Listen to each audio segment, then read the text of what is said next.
അത് ഞാൻ നേരത്തെ പറഞ്ഞല്ലോ. അത് മാത്രമല്ലല്ലോ, അൻവർ ഇന്നലെ പറഞ്ഞ കാര്യങ്ങൾ പൂർണ്ണമായും തള്ളിക്കളയുന്നു. അത് വളരെ കൃത്യമായി ഗവൺമെൻറ്റിനെ ദുർബലപ്പെടുത്താൻ, പാർട്ടിയെ ദുർബലപ്പെടുത്താൻ ശ്രമത്തിൻ്റെ ഭാഗമാണ്. ഇപ്പോൾ പാർട്ടിയെക്കുറിച്ച് പാർട്ടി ആകെ അടിമത്തമാണ്.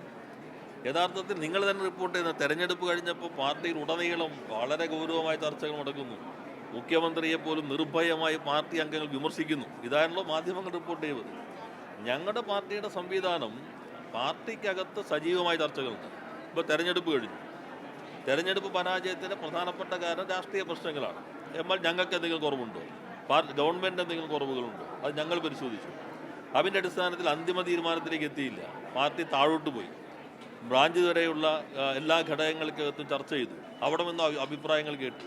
അതിനുശേഷം വീണ്ടും ഞങ്ങൾ ചർച്ച ചെയ്തു. അതിൻ്റെ അടിസ്ഥാനത്തിൽ മുൻഗണനകൾ എന്തെല്ലാം മാറ്റങ്ങൾ വരുത്തണം, രീതികളിൽ എന്തെല്ലാം മാറ്റങ്ങൾ വരുത്തേണ്ടതുണ്ട്, അത് ഞങ്ങൾ ചർച്ച ചെയ്ത് തീരുമാനമെടുത്തു. അപ്പോൾ അങ്ങനെ വളരെ ശക്തമായ ഒരു ആഭ്യന്തര ജനാധിപത്യമുള്ള പാർട്ടിയാണ് CPI.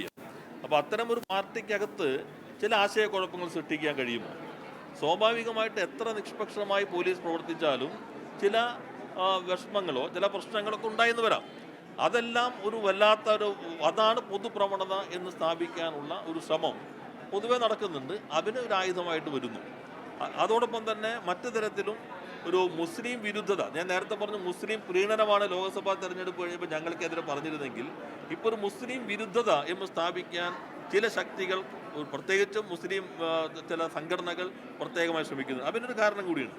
കേരളത്തിൽ ഇടതുപക്ഷത്തിന് മതന്യൂനപക്ഷങ്ങൾക്കിടയിലും മതനിരപേക്ഷവാദികൾക്കുള്ളിലും ശക്തമായ സ്വാധീനമുണ്ട്.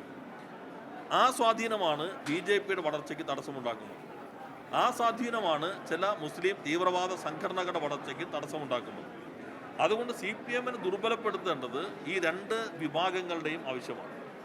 അങ്ങനെ ഒരു നിലപാട്, ഒരു സ്വീകാര്യത CPMന് ലഭിച്ചതിൽ പാർട്ടി എടുത്ത നിലപാടുകളും ആ പാർട്ടിയുടെ കേരളത്തിലെ ഏറ്റവും പ്രധാനപ്പെട്ട പ്രതീകം എന്ന നിലയിൽ ഇന്നത്തെ മുഖ്യമന്ത്രി ശ്രീ പിണറായി വിജയൻ എടുത്ത നിലപാടുകളും പ്രധാനപ്പെട്ടതാണ്. അപ്പോൾ അതിന് ഒരു അവിശ്വാസം സൃഷ്ടിക്കണം.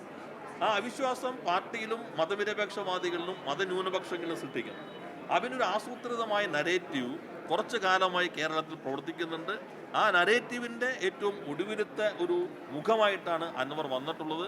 അത് ആസൂത്രിതമായ അതിന് ഉപചനാവാണോ ഉപകരണമാണോ എന്നുള്ളത് ഞാൻ നേരത്തെ സൂചിപ്പിച്ചതുപോലെ ഇനി മനസ്സിലാക്കേണ്ട കാര്യമാണ്.